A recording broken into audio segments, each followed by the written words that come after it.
अवाजी समातुन ताई radio voice of Sindh London. सामिन radio voice of Sindh London पारां जीअं सिंध क़ौमी पार्टी जे सिंधु दरिया ते डेमनि ॿेटनि ते वफ़ाक़ जे कब्ज़े वारनि कोशिशनि, पैदावारी वसीलनि जी फुरलुट ऐं कश्मीर समेत धारियुनि जी आबादगारी ख़िलाफ़ मीरपुर बठोरो खां खोरवा ताईं ॿेट, दरिया ऐं वसीला बचायो रैली में जीअं सिंध क़ौमी पार्टी जे चेयरमैन नवाज़ ख़ान ज़ोर चयो त धरती धड़नि खे पंहिंजे सरज़मीन जो तहफ़ुज़ करण जो पूरो हक़ आहे। सिंध जो हर माण्हू धारियुनि जी आबादगारी वारे मनसूबे खे नाकाम बणाइण लाइ किरदारु अदा कंदो। कश्मीरी पनाहगीरनि खे आबाद करण वारे वफ़ाक़ जी साज़िश में सिंध हुकूमत बि बराबर जी मुलवस आहे। ये एहतजाजी ख़िताब अवां सॼणनि वारो पेश कजे थो। सामीन, हिन प्रोग्राम जी समूरी कार्रवाई अवां जी समात में पेश करे रहिया आहियूं। अलस्तो बे रबेकुम जॾहिं कन पयो कालू भला कलब से तॾहिं तित चयो तहीं वेर कयोम वचन वेड़ी चन से। जीअं सिंध क़ौमी पार्टी जा अॻवाणो ऐं कारकुनो, ॿियनि पार्टियुनि जा अॻवान ऐं कारकुनो, साफ़ी ॿाहिरो खोरवा ऐं आसपास जे ॻोठनि जा साथियो, जीअं सिंध जीअं साईं जेम सैद। सभ खां पहिरीं मूंखे इस्माइल उदासी यादि पियो अचे, हिकु शाइर, हिकु सियासी वर्कर जेको हिननि पटनि जे जलसनि, जुलूसनि ऐं सियासी जदोजहद जो सिंगार हूंदो ऐं उनजी शाइरी जे ज़रिए सिंध जो आवाज़ ॼण पड़ाॾा पड़ाॾा थी सिंध जे हवानि में पखिड़िजी वेंदो। उहो अॼु पंहिंजे विच में कोन्हे। जेकॾहिं उहो हिन दुनिया में हुजे हा त हमेशह वांगुरु अॼु बि पंहिंजे हिन एहतजाज में शरीक हुजे हा। जीअं सिंध क़ौमी पार्टी जी अॼोकी रैली ॿेट, दरिया ऐं वसीला बचायो रैली, जिते सिंध जे घणनि मामलनि जे लाइ आहे, उते उनजो हिकिड़ो मक़ामी हवाले सां इहो मुतालबो आहे त खोरवा बठोरो रोड जेको घणे अरसे खां वठी करे रोलड़े जो शिकार आहे, जेतोणीकि उनजो थोरो टुकड़ो ठहियो आहे, 3 हिसा उनजो कमु थी वियो आहे, पर चोथों हिसो जेको आहे 6 किलोमीटर या 7 किलोमीटर रस्तो जेको आहे उहो कई सालनि खां ख़राबु आहे। एॾो ख़राबु आहे जो उन ते पंधु नथो हली सघिजे। जेकॾहिं इहो रस्तो ठहियलु हुजे हा त शायदि बठोरे खां हेसि ताईं अॼु असां पंधु अचूं हा, पर असां चयो त सभिनी साथियुनि जी राय हुई त इहो टुकड़ो एॾो ख़राबु आहे जो इहो पंधु हलण जे लाइक़ु न आहे। बसि पेराट वठी मोटरसाइकिल अची सघे थी या थिड़ंदी थाबड़ंदी का 4 व्हील गाॾी अची सघे थी। माण्हू हिन ते हिकु वक़्तु घणा माण्हू पंधु नथा हली सघनि, या त हिन जूं जुतियूं छिजंदियूं या उहे धिका खाईंदा या धूड़ में एॾा जेको लटिजी वेंदा जो घर वारनि खे बि सुञाणण में कोन आयो केरु आहे।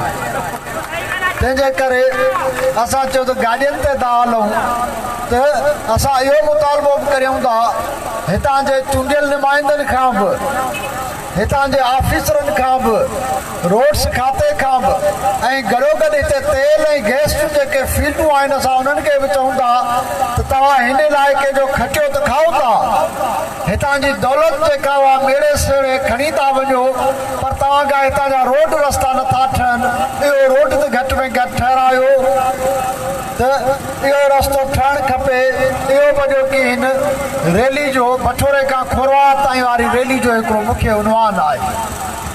ऐं ॿिया जेके क़ौमी मामला आहिनि उनमें हिकिड़ो बुनियादी मामिलो जेको आहे, ऐं आउं सम्झां थो त सिंध जा जेके कुझु वॾा मामला आहिनि उनमें हिकिड़ो तमामु वॾो मामिलो इहो बि आहे त सिंधु दरिया ते, सिंधु नदी ते पंजाब डेम ठाहिण जी कोशिशि थो करे। मिसाल तौर भाषा डेम, अॻु में कालाबाग डेम ठाहिण जी रिथा हुई, जॾहिं सिंधियुनि जी ऐं पश्तूननि जी जदोजहद जे नतीजे में आलमी बैंक इन्हनि खे कर्ज़ ॾियण खां जवाबु ॾेई छॾियो त पोइ हाणे कालाबाग जे नियत में नांग जेके इन्हनि खे ज़रूरु सुरनि था, पर हाणे उन जे बजाए चवनि था त भाषा डेम था ठाहियूं। मामन डैम था ठाहियूं सवात नदी ते अखोड़ी डैम था ठाहियूं अहिड़े तरीक़े सां डैमनि जूं मुख़्तलिफ़ रिथाऊं जेके आहिनि असां चऊं था त सिंधु दरिया ते को बि डैम न ठाहियो हाणे ॿियो थियो अॼु हिकिड़ो नओं ऐलान हिकिड़ी नंढड़ी ख़बर अख़बारनि में छपी आहे त पंजाब जो वॾो वज़ीर चए थो त कोहे सुलेमान ते बि डैम ठाहींदासीं कोह सुलेमान जेको आहे पहाड़ी सिलसिलो आहे जेको बलोचिस्तान ऐं ॾखण पंजाब जे हदनि में अची थो वञे ऐं खीरथर वांगुरु ई शानदार पहाड़ी सिलसिलो आहे बरसातनि में उते जेको पाणी लहे थो उहो सॼो पाणी नयनि जे वसीले सिंधु दरिया में थो अचे त कोहे सुलेमान बि उहा रेंज आहे उहो इलाइक़ो आहे जंहिं इलाइक़े खे पाण सिंधु दरिया जे सिंधु जो जेको तास आहे उनजो जेको थाल आहे उन ई में ॻणे सघूं था त उतां पाणी सिंधु दरिया में अचे थो ऐं उन ई खे रोकण था घुरनि पंजाब जूं नदियूं जेके आहिनि उहे खाई विया आहिनि ॿई पंजाब सिख पंजाबी यानी ओभर पंजाब ऐं ओलह पंजाब त सिख पंजाबी ऐं मुस्लमान पंजाबी पाण में गॾिजी विया त अचो त दरियानि जो पाणी विरायूं सिंधी मुस्लमान जे करे उन मरे त भले मरी वञे पर सिख पंजाबी जेको आहे सो दरियानि जो पाणी पीए ऐं मुस्लमान पंजाबी दरियानि जो पाणी पीए उभरनि जूं नदियूं विराए सिख पंजाबियुनि खे ॾेई छॾियनि उन्हनि जूं नदियूं जेके आहिनि सिंधु दरिया जे पंजाब खे को बि हक़ कोन हो उहो दरिया जेको सो पंजाब जे कब्ज़े में हलियो वियो आहे हाणे उहो सिंधु दरिया खे बि ज़ंजीरनि में क़ैद था करणु घुरनि उनजे भरतू नदियुनि खे बि ज़ंजीरनि में क़ैद करणु था घुरनि साॻिए वक़्तु जेका बि मुंहिंजो तास आहे जेको बि मुंहिंजो थाल आहे या जेका बि इंडस रेंज आहे जितां जितां उनखे पाणी अचे थो हू उते बि नंढा वॾा डैम ठाहे पाणी खे रोकण था घुरनि ॿियो चयो पर पहाड़नि में बि मैदानी इलाइक़नि जे अंदरि पहाड़नि जे दामन में जेको सो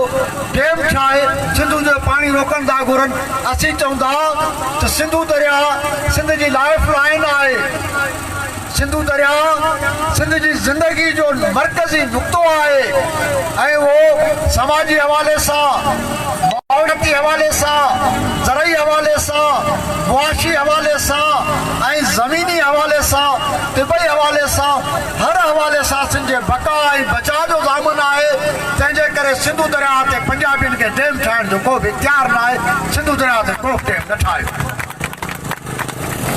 अहिड़े तरीक़े सां असांजो ॿियो जेको नुक़्तो आहे त पंजाब वफ़ाक़ सिंध जे सामूंडी पटी ते वालार करणु थो घुरे सिंध जे साहिल इलाइक़नि ते वालार करणु थो घुरे ऐं उहा उते ॿेटनि ते कब्ज़ो करे शहर ॾियण था घुरनि असां चऊं था इहे ॿेट सिंध जी मिल्कियत आहिनि पंजाब खे या वफ़ाक़ खे इहो इख़्तियार न आहे तो कंहिं बि नाले में कंहिं बि कानून हेठि सिंध जे ॿेटनि ते कब्ज़ो करे सिंध जे सामूंडी किनारनि ते कब्ज़ो करे सिंध जे साहिली इलाइक़नि ते कब्ज़ो करे या सिंधु दरिया जे छोड़ वारे इलाइक़े ते कब्ज़ो करे उनखे कंहिं बि हवाले सां इहो इख़्तियार न आहे इख़लाक़ी हवाले सां इहो इख़्तियार कोन्हे कानूनी हवाले सां इहो इख़्तियार कोन्हे सियासी हवाले सां इहो इख़्तियार कोन्हे आइनी हवाले सां मुल्क खे इहो इख़्तियार न आहे कब्ज़ो कंहिं बि नाले सां हुजे कहिड़े बि नाले सां करण जी कोशिशि कई वञे सिंध जो माण्हू उनखे क़बूल न कंदो जीअं सिंध क़ौमी पार्टी उनखे क़बूल न कंदी असां सभु उन जे ख़िलाफ़ जदोजहद कंदासीं असीं चऊं था त आइन जेके वतन ऐं क़ौमनि ऐं देशनि जे वजूद खां मथां न थींदा तंहिंजे करे कंहिं बि नाले में सिंध ते कब्ज़ो करणु न ॾींदासीं ऐं साॻिए वक़्तु ॿेटनि ते शहर ॾियण वारी रिथा जेका आहे उहा बि सिंध खे अक़लियत में तब्दील करण वारी रिथा जो हिसो आहे जेकॾहिं 25 लख माण्हू ॿेटनि ते आबाद कंदा त उहे समूरे जा समूरा पहाड़िया माण्हू हूंदा धारिया माण्हू हूंदा चाहिनि था वफ़ाक़ चाहे थो पंजाब चाहे थो त सिंध जे माण्हू खे अक़लियत में तब्दील कजे थोराई में तब्दील कजे 60 वारो ॾहाको 50 वारो ॾहाको जेको उन ई दौरान त हिंदुस्तान खां पनाहगीरनि जी ॿोॾ पे आई ठीकु आहे उन्हनि खे त असां खणी दाइमी तौर ते सिंध जा रहाकू थी विया आहिनि अदा क़बूल करण लाइ तयारु आहियूं पर 60 वारो ॾहाको 70 वारो ॾहाको 80 वारो ॾहाको पंजाबी पंजाब जी लगातार सिंध में आबादकारी कई वई। हाणे पंजाब तरक्की करे वियो आहे। पंजाब में पानी जेको आहे सो मोक आहे, जंहिंजे करे उतां जी ज़राअत जेका आहे सा इस्तेहकाम में आहे। उते कारखाना आहिनि। पंजाब सरमाएदार पंजाब थी वियो आहे त पंजाबी कारखाननि में नौकरियूं था कनि। पंजाब में शहर जदीद थी विया आहिनि, शानदार थी विया आहिनि, रोज़गार जा उते वॾा मौक़ा आहिनि। तंहिंजे करे हाणे पंजाबी जेको आहे जीअं 60, 70 ऐं 80 वारे ॾहाके में सिंध में आयो पिए, हाणे ईअं नथो अचे। त पंजाबियुनि जी आबादकारी घटि थी आहे त हू जेको आहे सो पठाणनि खे सिंध था मोकिलीनि।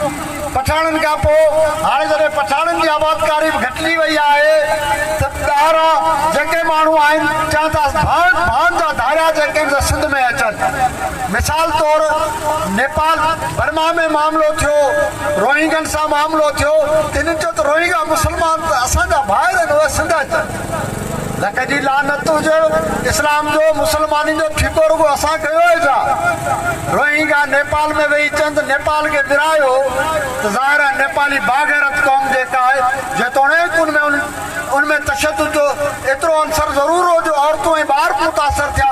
असीं चवंदा त औरतूं ऐं ॿार कंहिं बि जंग में बि मुतासिर न थियणु खपनि। इंसानी हमदर्दी आख़िरकार का शइ थींदी आहे त असांखे उनजो अहसासु ज़रूरु आहे। पर रोहिंगा ख़ूब दहशतगर्द बि आहिनि। उन्हनि नेपाल में तर तपाए छॾियो त बाग़ैरत क़ौमूं धारिया जॾहिं उते तर तपाईंदा आहिनि त कोन सम्झनि था, विढ़ंजनि खे धिके कढनि। त असां ठीको न आहे कयो त दुनिया जा भात मान जा माण्हू जेके उहे हिते अचनि, उहे बंगाल सां तालुक था रखनि। बांग्लादेश चए थो त असां रोहिंगन खे क़बूल न कंदासीं। पाकिस्तानी हुक्मरान चवंदा हमारे भाई है वो तो आने चाहिए। जमात इस्लामी जो असुर हा तो फाटे रोहिंगन जे लाइ। अफगानिस्तान में मसलो थे चन अफगानी पनाहगीर बि हेॾा हलिया अचनि। अब मसलो अवां पैदा कयो 79 खां वठी करे विरियावी पंजाबी हुयो अफगानिस्तान जे अंदरि। असां ठीको थोरो ई खयो आहे, ॾोकड़ अवां वठो, माण्हू अवां मारियो, फ़ौजूं अवां मोकिलियो, दुनिया खे कुला जेके अनिया छो असीं मुफ़्त में लोड़ियूं। अफगानिस्तान जो मामिलो बि हिननि जो पैदा कयनि। हाणे चवंदा त कश्मीरी जेके आहिनि उहे बि सिंध अचनि। असां चवंदा कश्मीरी छो अचनि? कश्मीरी असांखे माइटी कई आहे, को असांखे संग ॾिनो अथनि। मामा कदीर बलोच मिसिंग पर्सन जे लाइ जेको हो रैली कढी, कोयटा खां इस्लामाबाद ताईं, कराची खां आयो। बठोरे में उनजा मेज़बान जेके हुआसीं असीं हुआसीं। सो हितां हिकिड़ो दोस्त आयो कचहरी जे लाइ, उनखां सुवाल पुछो त सहाफ़ी साईं मिरगानी जो छा नालो आहिनि सहाफ़ी जो जेको घणो ॻाल्हाईंदो आहे मिसिंग पर्सन जे मामले ते? हामिद मीर। त उनखां कंहिं सुवाल पुछो त हामिद मीर बलोच मिसिंग पर्सन जे सुवाल ते घणो ॻाल्हाईंदो आहे, सिंधी मिसिंग पर्सन ते त ॻाल्हाए कोन थो। मामा कदीर हुनखे चयो त हुनजो पीउ जेको आहे कश्मीरी आहे, हुनजी माउ जेका आहे सा बलोच आहे। असां माई ॾिनी हुजे करे असांजे हक़ में ॻाल्हाए थो, असां सिंधी ॾियो आहे तव्हांजे हक़ में ॻाल्हाया। सो असां न कश्मीरियुनि खे माई ॾिनी आहे, न कश्मीरियुनि खां माई वरिती हुजे त अहिड़ा टपड़ खणी अची हिते वियो। सुवाल इहो आहे त पाकिस्तान जे हुक्मराननि खे हर 12 माण्हू जो पेट में सूर छो आहे? रोहिंगन जो मामिलो थिए त चवनि सिंध अचनि, अफगानियुनि जो मामिलो थिए त चवनि सिंध अचनि, बिहारियुनि जो मामिलो थिए त चवनि सिंध अचनि। दुनिया में जिते जिते बि मामिलो थिए, जिते जिते बि लोधियल माण्हू, धिकारियल माण्हू, लोफर माण्हू, दहशतगर्द माण्हू कंहिं ॾुखियाई जो शिकार ते नहीं चवंदो माशाअल्लाह अचो असां घटि खाली पई आहे। भाई असां को ठीको थोरो ई खयो आहे।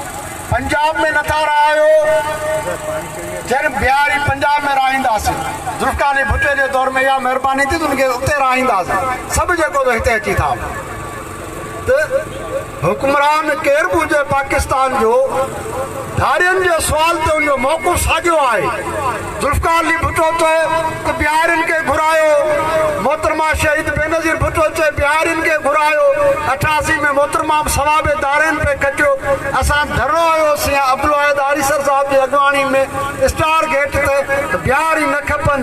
बिहारियुनि जो सुवाल ते पलीजा साहब जी जदोजहद शानदार हुई, बिहारी न खपनि। नतीजे तौर ते बिहारियुनि जी सिंध में आमद जेका घटिजी वई अचे नवाज़ शरीफ़ इक़्तिदार में उन खे बि इहो पेट में सूर हुजे त जेको पाकिस्तानी ॿाहिरि फाथा पिया आहिनि बांग्लादेश में लख जी लानत हुजनि इहे पाकिस्तानी ॿाहिरि की लख बंगालियुनि जे क़तल में बि मुलवस आहे हुननि जो हुते हिसाब किताब त करियो अचे आसिफ ज़रदारी जी हुकूमत उनखे बि साॻियो पेट में सूर अचे इमरान ख़ान जी हुकूमत उनखे बि साॻियो पेट में सूर त माशाअल्लाह कश्मीर ॿाहिरि जेके पनाहगीर पिया थियनि उन्हनि खे हिते आबाद कंदासीं ॿाहिरो हिननि खे अहसासु कंहिंजो न आहे पाकिस्तान जा हुकमरान कंहिंजा बि ॿाहिरि कोन्हे कंहिंजा बि मिट कोन्हे कंहिंजा बि अज़ीज़ कोन्हे कंहिंजो बि अहसासु कोन अथनि कंहिं लाइ बि हा कोन थो फाटनि हुनजो हा रुॻो हिकिड़ी ॻाल्हि लाइ थो फाटे त सिंध ते कब्ज़ो करणो आहे सिंधियुनि खे अक़लियत में आणणो आहे इहा धरती जेका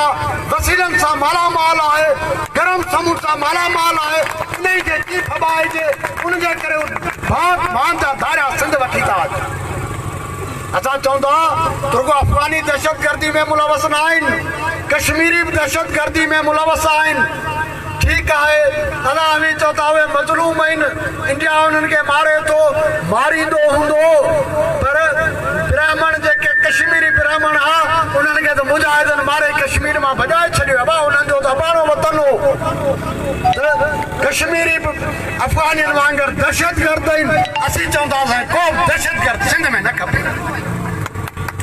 ऐं दहशतगर्दनि जा ॿाहिरि उहे चवंदा सिंध में आणियो असीं चवंदा त कश्मीर ॿिनि हिसनि में अवांजे करे विरहाइजी वियो कश्मीर त जिन्ना ऐं लियाकत अली जे करे विरहाइजी वियो तारीख़ी हक़ीक़तूं छो न ॾिसूं अबा घाणी अवांजी विधल आहे अवां उन्हनि जे लाइ मसइला पैदा कया न मोकिलियो आहे हितां जेको क़बाइलियुनि खे न मोकिलियो आहे हितां दादागीरनि लोफरनि थाणेलनि ऐं दहशतगर्दनि खे कब्ज़े करण जे लाइ तॾहिं कश्मीर जो मसइलो ई कोन हुजे हा कश्मीर जो मसइलो पैदा बि हुआ कयो आहे उनखे वधायो बि हुआ था ऐं हाणे उहो मामिलो सिंध जी गिटी में विझण था घुरो सिंधियुनि खे नाहे क़बूल नाहे क़बूल नाहे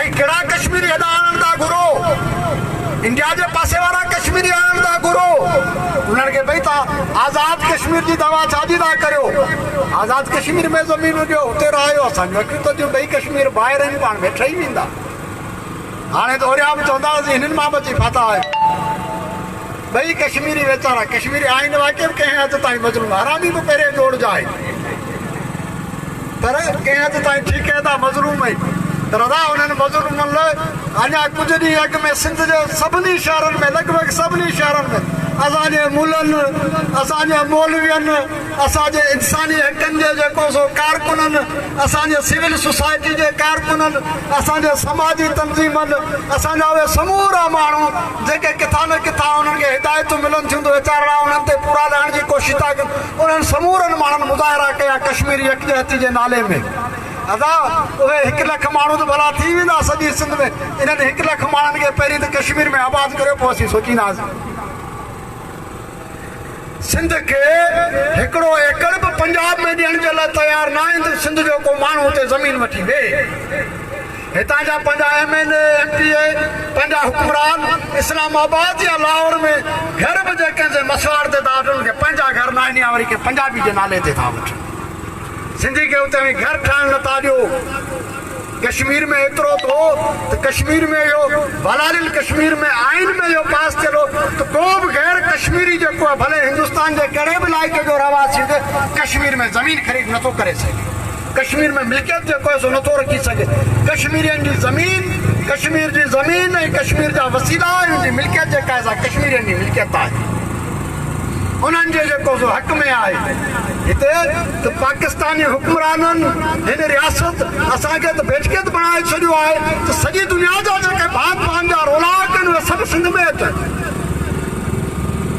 दहशतगर्द बि सिंध में अची मिल्कियत वठनि मंशात फरोश बि सिंध में अची मिल्कियत वठनि हथियारनि जो कारोबार कंदड़ बि सिंध में अची मिल्कियत वठनि ॿारनि वीचारनि मासूम ॿारनि खे अगवा करे वेंदड़ बि सिंध में मिल्कियत वठनि औरतुनि मजबूर औरतुनि खे अगवा करे उनजा उज़वा ऐं हॾ गुड़ भञी पिनण ते हैरान वारा बि सिंध में अची मिल्कियत वठनि पंजाब मां केरु कावड़ जो उहो बि अची सिंध में मिल्कियत वठे अवी त असांजी हर शइ त कब्ज़ो करण था घुरो ऐं असीं चवंदा त सिंध हुकूमत केॾी बि कमज़ोर हुजे हूंदी पर सिंध जो माण्हू एॾो कमज़ोर न आहे।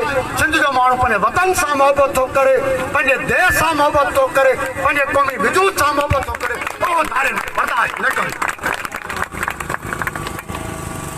ऐं असांजा हुकुमरान अॼु असांजे इज़त माब वज़ीर आला साहिब जो बयानु छपियो आहे, कुझु कोन्हे। सिजावल में ज़मीन ॿमीन न पिया ॾियूं, का ॻाल्हि कोन्हे। वफ़ाक़ जो हिकिड़ो लेटर आयो आहे, खतरो आयो आहे, बाक़ी कुझु कोन्हे। बाबा वफ़ाक़ जे खत जे आधार ते सुजावल जे डिप्टी कमिश्नर रिकॉर्ड घुराए तपेदारनि खां जेका ख़ाली ज़मीन मौजूदु आहे उन्हनि जा अंग खे ठाहे मोकिलिया आहिनि पंहिंजे कमिश्नर ॾांहुं। तूं चए थो त को मसइलो कोन्हे, तूं इहो ॿुधाए त सिंध जो डिप्टी कमिश्नर तुंहिंजे हुकुम हेठि आहे मुराद छा आहे, ॿिए कंहिंजे हुकुम हेठि आहे? जेकॾहिं सिंध जो डिप्टी कमिश्नर सिंध जो कमिश्नर सिंध हुकूमत जे हुकुम हेठि न आहे, उहो आईनी तौर ते हुनजो पाबंद आहे, पर हुनखे नथो मञे त महिरबानी करे इस्तीफ़ा ॾेई छॾियो। तव्हीं नाल वज़ीर आला आहियो, कूड़ा वज़ीर आला आहियो, बेईमान वज़ीर आला आहियो, सिंध दुश्मन वज़ीर आला आहियो। जाम सादिक ते पाण सभई जेको लानतूं पिया विझंदा हुआसीं त उन ग़लति मुआइदो कयो आहे, 91 वारो पाणी ठा वारो मुआइदो। ऐं असां चऊं था त वाक़ई बि उहो ग़लति मुआइदो हो, अॼु बि चऊं था, पर उन खां पोइ जेके पीपल्स पार्टी जूं सिंध हुकूमतूं आयूं, हिकिड़ी हुकूमत में बि जाम सादिक जेतिरी गैरत कान हुई त उन मुआइदे ते अमल करे ॾेखारे, उहो उन खां बि बदतर अंदाज़ में तारीख़ी मुआइदे ते वञी पाणी विरासत जाम सादिक में एतिरी गैरत हुई, ऐं वरजाया थो एतिरी गैरत हुई जो वज़ीर आज़म हो नवाज़ शरीफ़, ऐं हिकिड़ी सीट ते वीचारो वज़ीर आला थियो। GM सैयद सालगिरह जो जलसो कयो कराची में निश्तर पार्क में। असांजे दोस्तनि सीनियर साथियुनि सीनियर अॻवाननि साईं खे चयो त साईं हेल तव्हांजी सालगिरह जो जलसो कराची में था मल्हायूं। साईं चयो न बेली, जलसो सन में मल्हाईंदासीं। हुननि चयो छो? त साईं चयो त सन वारा सॼे साल में एतिरो नथा कमाइनि जेतिरो मुंहिंजी सालगिरह जे हिकिड़े ॾींहं में था कमाइनि, त ॿिन्ही जो तव्हां अचो हिते करियो। पर पोइ साईं ॻाल्हि मञी त कराची में था करियूं। साईं कराची में जलसो कयो सालगिरह जो, हिननि केस दाख़िल करणु चाहियो। नवाज़ शरीफ़ वफ़ाक़ी हुकूमत चयो जाम सादिक खे GM साहिब ते केस दाख़िल कर, GM साहिब खे गिरफ़्तार कर। जाम सादिक जवाबु ॾेई छॾियो। उनमें एतिरी ज़रूरत हुई जो वफ़ाक़ जवाबु ॾेई छॾियो त GM साहिब खे गिरफ़्तार न कंदुसि। वज़ीर आज़म हाउस मां डायरेक्ट DC कराची ॾखण खे फ़ोन करे चयो GM साहिब खे नज़रबंद कयो। मौजूदा सिंध हुकूमत में जाम सादिक जेतिरी गैरत न आहे जो चए त वफ़ाक़ी हुक्मरानो कश्मीरियत जे हवाले सां तव्हांजो ख़त असीं रद्द था करियूं, कश्मीरियन खे हिकु एकड़ ज़मीन न ॾींदासीं। नथा चवनि, शर्म अचणु खपे हिननि पीपलनि ते, शर्म अचणु खपे सिंध हुकूमत ते, जेका गुजगोह में संजय माण्हुनि खां लिखी बेटनि जे लाइ NOC जारी करे थी छॾे। कश्मीरियन जे आबादी जो सवाल ते न को मामिलो न आहे। बाबा तुंहिंजो स्टैंड किथे आहे? सिंध हुकूमत जो स्टैंड किथे आहे? उहा हिते छो नथी ॻाल्हाए त असांखे कश्मीरी न घुरिजनि? वज़ीर आला जे वात में चुनो पियो आहे, चूंडियल नुमाइंदनि जे वात में चुनो पियो आहे। जेसिताईं बाग़ैरत चूंडियल नुमाइंदा सिंध जे असेंबलियुनि में न हूंदा, गद्दार वॾेराशाही हर मामले में वफ़ाक़ी हुक्मराननि जा बूट चटींदी रहंदी ऐं सिंध जे माण्हुनि जी इज़त, उनजो मान, उनजो शान, उनजा वसीला ऐं उनजो वतन जेको आहे सो उनजे पेरनि में उछलाईंदी रहंदी। इन करे पाण खे घण तरफ़ी जंग मिलणी आहे। इहे पंहिंजा नुमाइंदा न आहिनि, ही नाल ऐं बेईमान रुगो करप्शन जा माहिर आहिनि। हिकिड़ी महारत ज़रूरत आहे, बद इंतिज़ामी ऐं करप्शन जा माहिर आहिनि। सिंध जे माण्हुनि जे हक़नि जो दिफ़ा करण जे लाइ उनखे कुझु नथो अचे। ती डिकी वेड़ा आहे जंहिंमें हिकिड़े पासे गद्दार वॾेराशाही दुश्मननि सां सन्मुख बणियल आहे, ॿिए पासे वफ़ाक़ी हुक्मरान ऐं पंजाब जूं बालादस्त क़ुवतूं सिंध ते कब्ज़ो करण थियूं घुरनि, सिंधु दरिया ते कब्ज़ो करण थियूं घुरनि, कराची फबाइण थियूं घुरनि, सिंधियुनि खे अक़लियत में तब्दील करण थियूं घुरनि। सिंध जा समूरा वसीला गैस, तेल, कारूंजर जबल, ॿी मैदनियात, कोयलो, हर शइ जेका असां खणी वञण था घुरनि। सिंध जा माण्हू पाण खे सोचणो पवंदो त जेकॾहिं धारियुनि जे ख़िलाफ़ जदोजहद न कंदासीं, धारियुनि जी रस्ता रोक न कंदासीं ऐं पंहिंजे चूंडियल नुमाइंदनि खे बाह में पकड़े न चवंदासीं त ॿुधाए हिन मामले ते तो गद्दारी छो कई आहे, हिन मामले ते तो असेंबली में छो न आहे ॻाल्हायो, हिन मामले ते सिंध हुकूमत जो स्टैंड छो न आहे, तेसि ताईं पंहिंजे ख़िलाफ़ साज़िशूं थींदियूं रहंदियूं। तंहिंजे करे अचो त जदोजहद करियूं, पंहिंजे वतन खे बचायूं। ख़ुदा पाण खे ही सोन जहिड़ो वतन ॾिनो आहे, सोन जहिड़ो देश ॾिनो आहे, सोन जहिड़ियूं नदियूं ऐं दरिया ॾिना आहिनि, उन खे वसीलनि सां मालामाल करे छॾियो आहे। जेकॾहिं पाण आज़ादु हुजूं, जेकॾहिं सिंध हिकु मुल्क तौरु हुजे हा त पाण हींअर यूरोप वांगुरु शाहूकार तरीन माण्हू हुजूं हा दुनिया जा, पर पंहिंजा शाहूकार तरीन वसीला, क़ीमती वसीला पंजाब खणी थो वञे। नतीजे में पाण गुरबत में आहियूं, पाण ग़रीबी ऐं मिसकिनी में आहियूं। अचो तिन ग़ुलामी मां जान छॾायूं। ग़ुलामी मसाला ॼणींदी आहे, गुरबत ॼणींदी आहे, मिसकिनी ॼणींदी आहे। ग़ुलामी माण्हू खे इज़त जे मान जे मर्तबे तां हेठि लाहे छॾींदी आहे, इंसानी दर्जे तां हेठि लाहे छॾींदी आहे। तंहिंजे करे अचो चऊं त असांखे पंजाबियुनि जी ग़ुलामी क़बूल न आहे, असांखे वफ़ाक़ जी ग़ुलामी क़बूल न आहे, असांखे कश्मीरियनि या दुनिया जे ॿियनि, असांखे इस्लाम या मुसलमाननि जे नाले में दुनिया जो को भॻोड़ो नथो खपे। अल्हम्दुलिल्लाह असीं मुसलमान आहियूं, पंजाबियुनि खां पठाणनि खां घटि में चङा मुसलमान आहियूं। निमाज़ पढ़ी पाण हीरोइन त कोन था आहियूं। तंहिंजे करे मज़हब जे फ़रेब में न ईंदासीं। असां ख़ुदा खे मञूं था, रसूल खे मञूं था, उहे असांजा आहिनि, असां उन्हनि जा आहियूं, पर उन्हनि जे नाले में असीं जेको सो पंजाबियुनि खे, पठाणनि खे या रोहिंग्यनि खे, कश्मीरियुनि खे या दुनिया जे भांत भांत जे धारियुनि खे पंहिंजे वतन ते क़ाबिज़ थियण न ॾींदासीं। ग़ुलामी जेका आहे असां क़ाइम तौर ते क़बूल न कंदासीं। त GSN क़ौमी पार्टी जी अॼोकी बठोरे खां खोरवा ताईं रैली हिन मामले में का आख़िरी रैली न आहे। पाण 25 फेब्रुआरी ते बटोरे खां सुजावल था हलूं ऐं सुजावल में DC सुजावल जे अॻियां हली धरणो हणंदासीं, उनजो घेरा कंदासीं त ख़बरदार इहे गद्दारियूं, इहे मौक़े परस्तियूं, इहे वतन फ़रोशूं हाणे तव्हांखे न फबंदियूं। कामोरो चूंडियल नुमाइंदो, इहे वतन फ़रोशूं तव्हांखे फबण न ॾींदासीं। हाणे असीं तव्हांजो घेरा कंदासीं।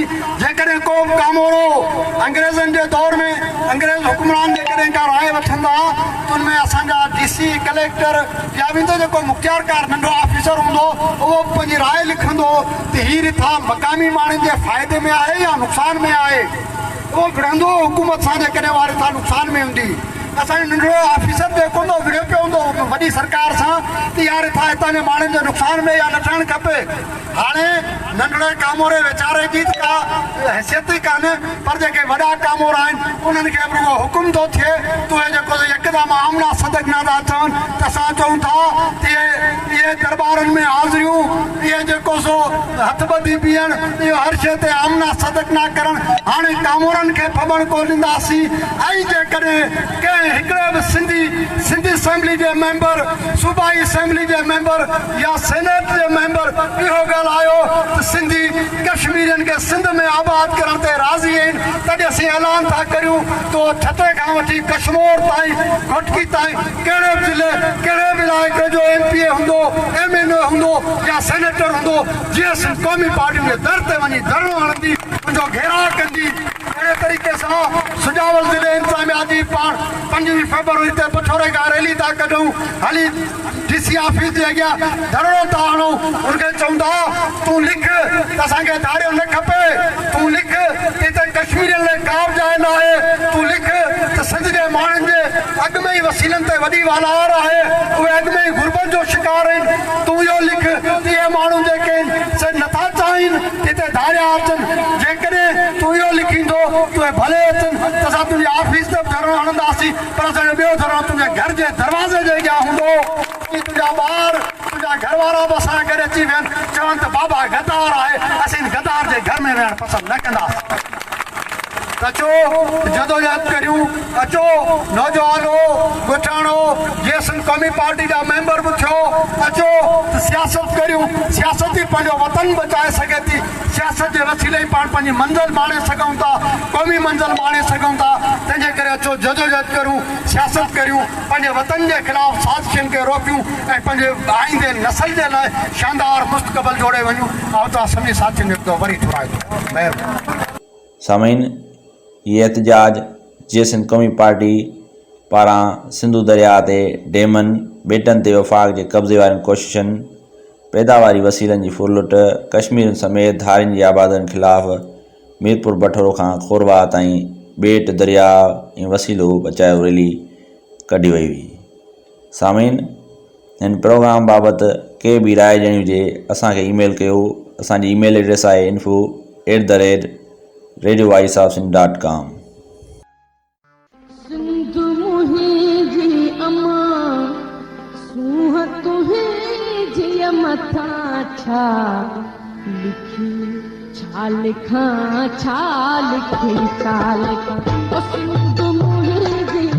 दुनिया जा सिंधियो हिक मुठ थी सिंध बचायो।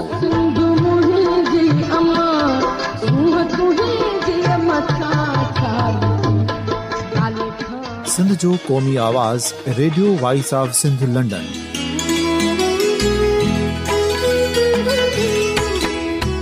Radio voice of Sindh London पंहिंजी नशरियात में सिंध जी सियासत, समाज, इक़्तिसादियात, तारीख़, क़ौमी उमंगुनि ऐं अख़लाक़ियात मुतलिक़ सिंध जी हक़ीक़ी तर्जमानी कंदे प्रोग्रामनि खे असराइतो बणाइण लाइ सिंध जे घण घुरनि ऐं धरतीअ सां प्यार कंदड़ अदीबनि, दानिश्वरनि, सहाफ़ियुनि, उस्तादनि, वकीलनि ऐं हर तबिके जे मानवारनि सजणनि खे सिंध में शऊरी इनक़लाब लाइ सहकार जो सॾु ॾियूं था। अचो त गॾिजी सूफ़ियुनि ऐं संतनि वारी सिंध जो ओज हिक मुठ थी वरी वापसि आणण वारे सफ़र जा साथारी बणिजऊं।